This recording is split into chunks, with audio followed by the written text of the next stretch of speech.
Hi everyone, thanks so much for joining me today. This is Kathy and I'm back with another Halloween card.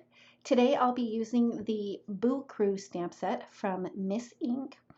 I started out with a piece of 80-pound Nina Solar White cardstock in my stamp platform, and I stamped the images using my Favorite Things Extreme Black Hybrid ink because it is Copic friendly, and I'll be using my Copic markers today.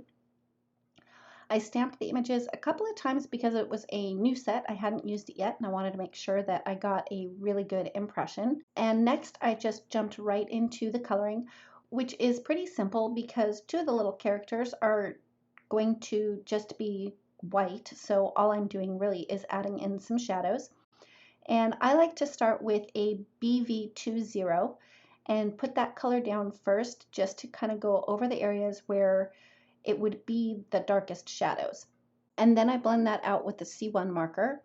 And I'm kind of concentrating the shadows to be mostly around the baskets or their little Halloween buckets that they're holding, and also on the pleats where their little costumes are folded sort of at the bottom by their feet. As far as a light source goes, I wasn't being too picky about that. I was just adding the shading where I thought that it would look the best.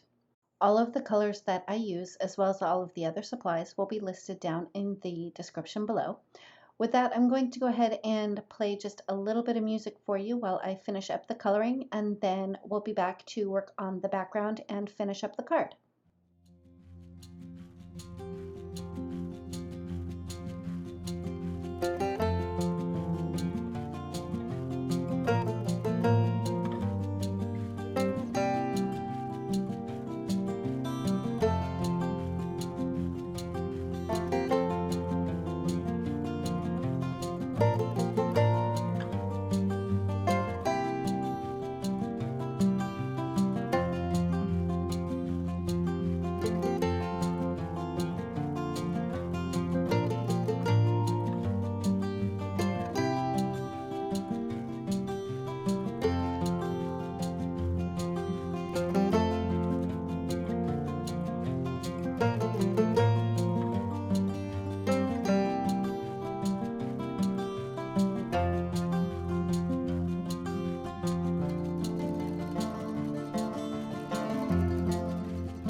For the layout of the card, I started with a piece of polka dot paper from the Itsy Bitsy Polka Dot paper pad from My Favorite Things.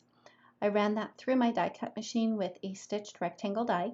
Next, I used 3 circle dies from my Infinity Circle Dies by Hero Arts, and I ran that through my die cut machine to cut out those circles.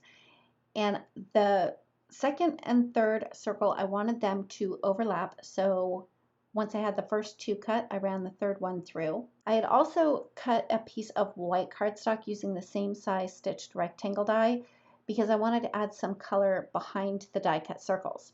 In hindsight, after I had done the ink blending to get the yellow on the white cardstock, it kind of dawned on me that I could have just used a piece of yellow cardstock, but I had already done the ink blending, so I just went with it. Next time, I'll remember to use yellow cardstock. And now that I think about it, another piece of patterned paper would probably be cute behind that too, like stripes or checks or something. Anyway, after I was done with the ink blending, I really didn't like how those bottom two circles were overlapping and there was no border or anything to separate them. So what I decided to do was just lightly trace a circle using the circle die as a guide.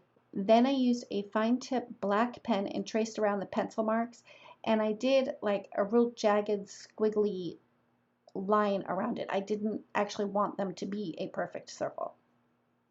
Next, I adhered the patterned paper over those die cut circles, and the first time I didn't get it lined up quite right, and I didn't get it lined up quite right the second time, but the third time is a charm. So once I finally got that adhered down and was happy with it, I decided that I wanted to cut it down smaller. So I went down a size with my stitched rectangle dies and ran that through my die cut machine, and decided to back that onto a piece of black cardstock with a scalloped rectangle, which is from Blueprints 27, so I ran that through my die cut machine. Next, I stamped the sentiment onto a piece of black cardstock with Versamark ink, coated it with white embossing powder, and heat set it until the powder was nice and melted. Used my go-to fishtail banner die from Blueprints 27 and ran that through my die cut machine. And finally, it was time to put the card together. I adhered the patterned paper on top of the black cardstock and then adhered that to the front of a top folding A2 size note card. The stamped images I had fussy cut off screen, added a little bit of foam tape to the back of each of them, put them in place, and played around with the placement for the sentiment. Once I was happy with where it was going to go, I added some foam tape to the back of that, and that finishes up my card for today. Thank you so much for joining me. If you like this video, please give it a thumbs up. If you've not yet subscribed, I'd love it if you would. And don't forget to ring the bell so you're notified every time a new video is posted. Thanks again, and we'll see you next time.